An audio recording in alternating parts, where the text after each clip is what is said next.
monk's blessing. A young man lived with his father and mother. "Son," the old man said to the young man one day, "you are our only child. You must marry and have children." So the old man found a wife for his son. She was a fine young woman, and her young husband loved her. A year passed, and she gave birth to a little boy. The family lived happily together, but they were very poor. The young man and his father worked hard in the fields. The young woman and her mother-in-law worked hard in the house, but they never had enough food to eat.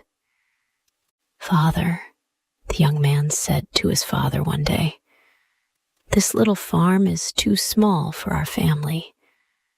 Let me go and find work in the town.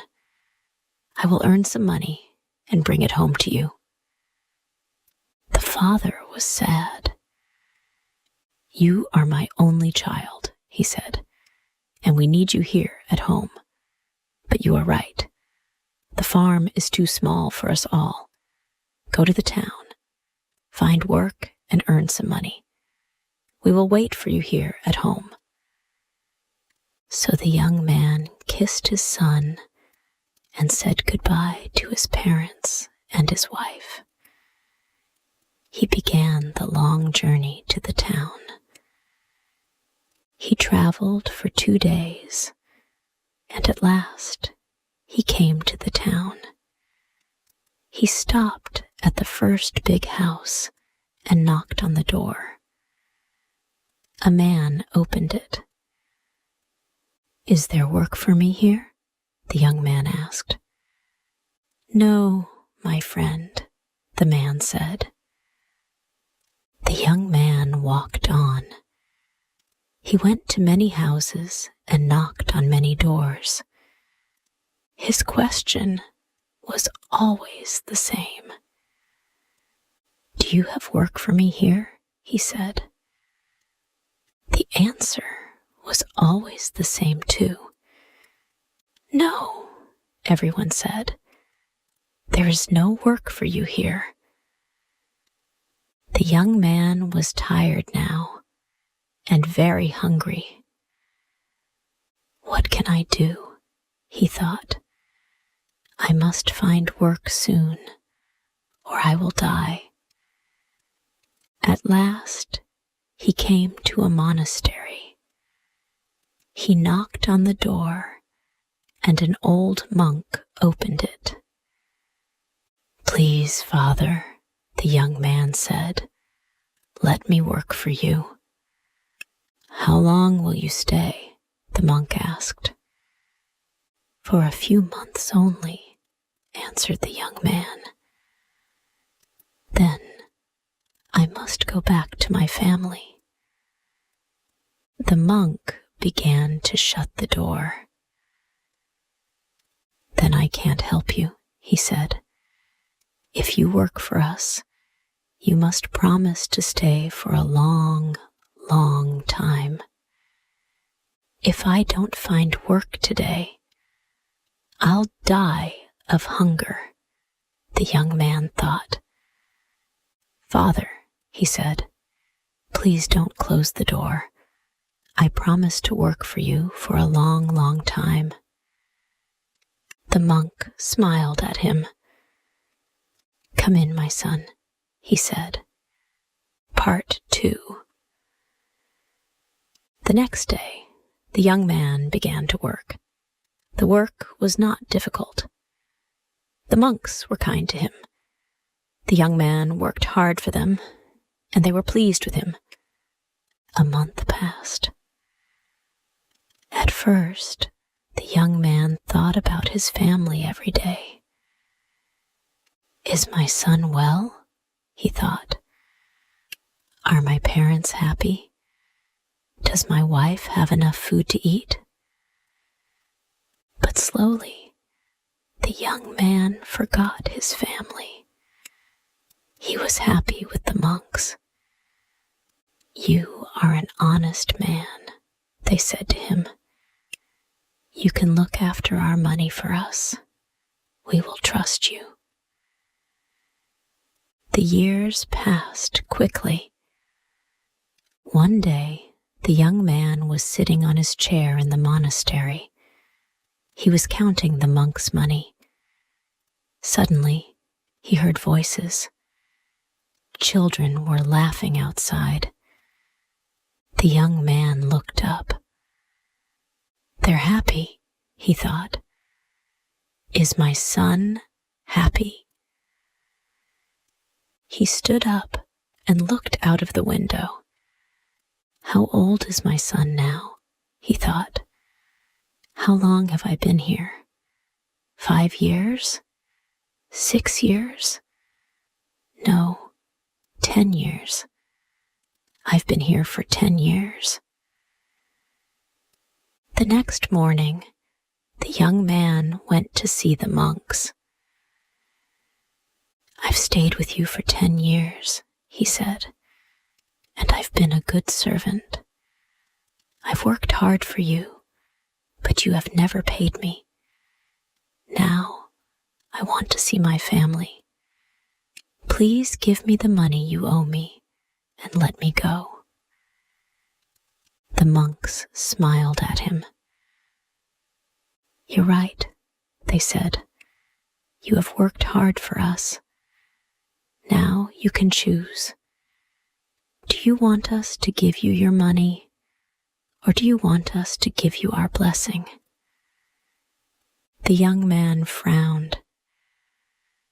"I want your blessing," he said, "but I want my money too." "We owe you 400 silver dollars, the monk said, "but each blessing costs $100. The young man looked unhappy, but at last he said, "Give me your blessing. It is better than the money." So the first monk blessed him. "Do not leave the road," he said. "Do not go to the right or the left. Only go straight on." The second monk blessed him. "Soon you will be a guest," he said. "Obey your host. Take what he gives you." Then the third monk blessed him. "Do not be angry," he said. "Always think before you act." Then the monks gave the young man 100 silver dollars, and the young man left the monastery. Part 3. Soon he met 2 men. They were walking along the road together. "Walk with us," they said. "We'll talk together, and our journey will be more interesting." The young man agreed, and the 3 men walked on together. Soon they came to a crossroads.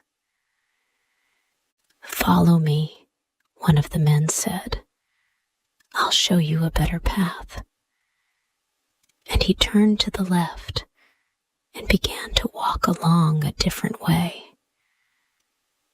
The other man followed him, but the young man remembered the first monk's blessing.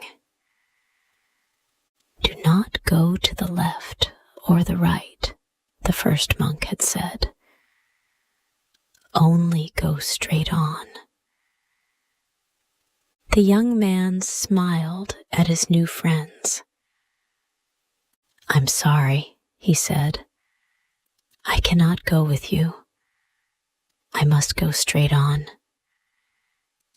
He said goodbye to the 2 men and went on down the road. He crossed the river and walked up the next hill. Suddenly, he heard shouts. He looked back across the river. He could see the two men. They were shouting for help. Robbers were attacking them. He wanted to go back and help his friends, but there were many robbers, and they were big and strong. If I go down there, they'll kill me, he thought. He was grateful to the monks. The first blessing saved my life. It saved me from the robbers, he thought. He went on down the road. He walked for a long time. He was hungry and thirsty now, and he was tired too. It will soon be dark, he thought. I must find a place to sleep. He looked round. He was in a wild place. There were no houses here.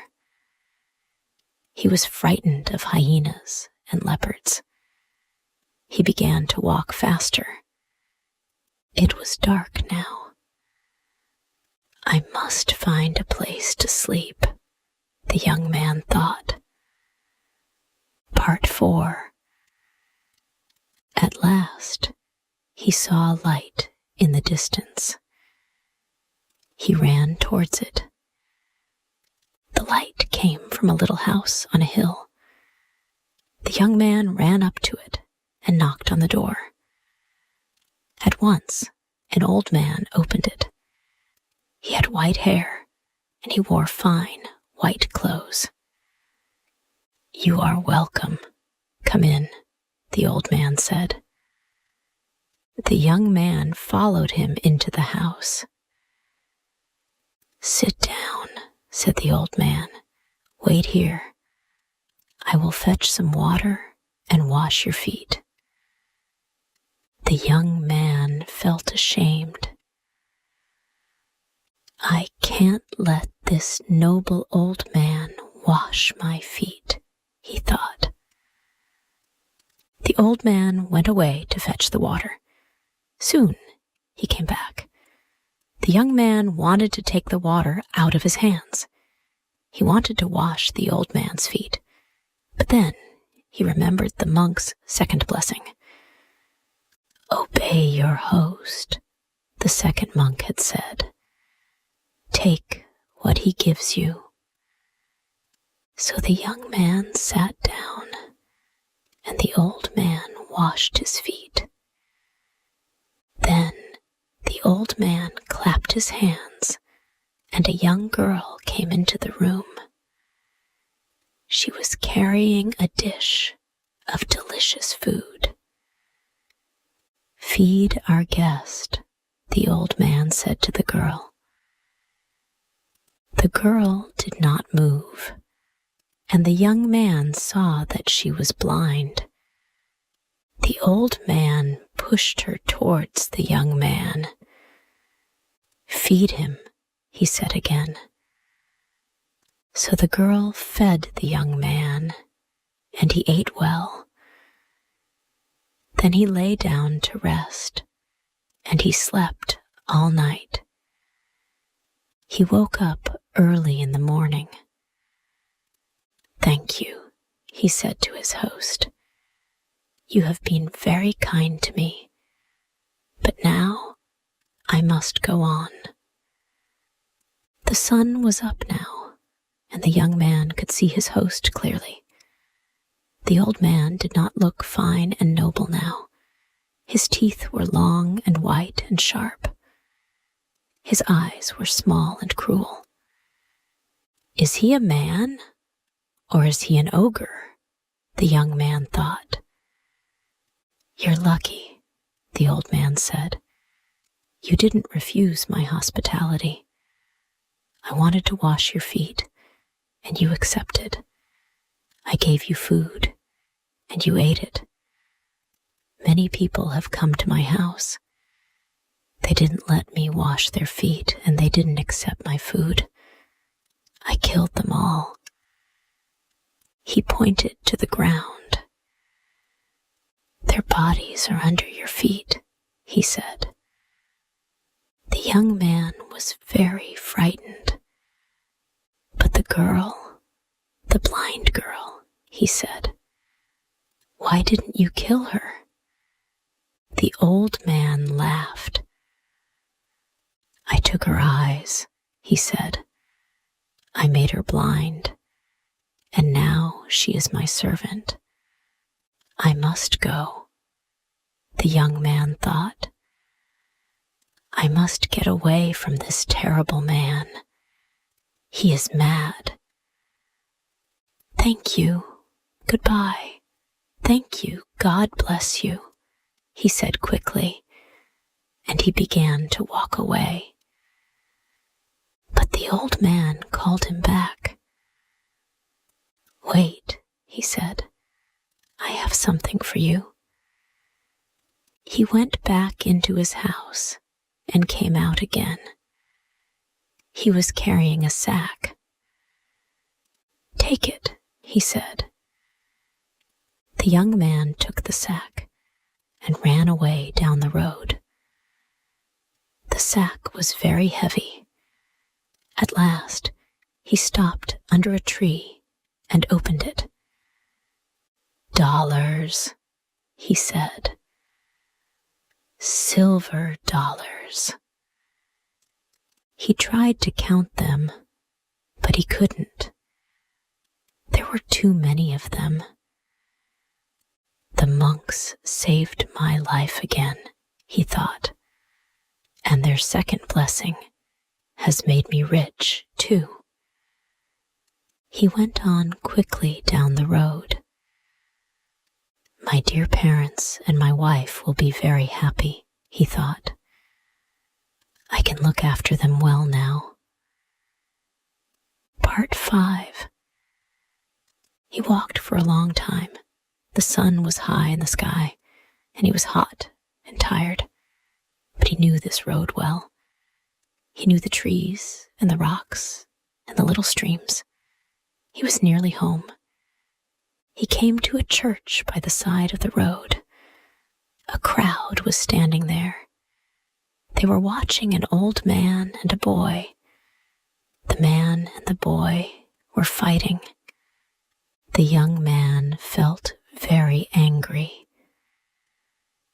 What a wicked boy, he thought. He is showing no respect to that poor old man. He wanted to run up to the boy and beat him with his stick. But then he remembered the monk's third blessing. Do not be angry, they had said. Always think before you act. He turned to the woman next to him. What's happening? He said. Who is this old man and this boy? Why are they fighting? It's a sad story, the woman said. These people are very poor. The old man is the boy's grandfather. 10 years ago, his son left him because he wanted to find work in the town. The old man had no one to help him. He has been very unhappy. He wanted to kill himself. His grandson is trying to stop him. Tears came into the young man's eyes. Oh, my father! Oh, my child! He shouted. He pushed his way through the crowd. He took the young boy's arm and looked into his eyes. My son, he said. The old man had fallen to the ground. The young man helped him to stand again. Father, he said. The old man looked at him. Is it really you? He said. Have you really come home again?" "Yes, Father," the young man said, "and I'll never leave you again." The young man went to his house with his father and his son. His mother and his wife kissed him, but then they began to cry. "You have come home only to die," they said. "We have no food here. We ate our last meal yesterday." The young man opened his sack and showed them the silver dollars. Then he added to it the $100 that the monks had given him. "I haven't come home to die, but to live," he said. "The monks have blessed me, and we will be happy now for the rest of our lives."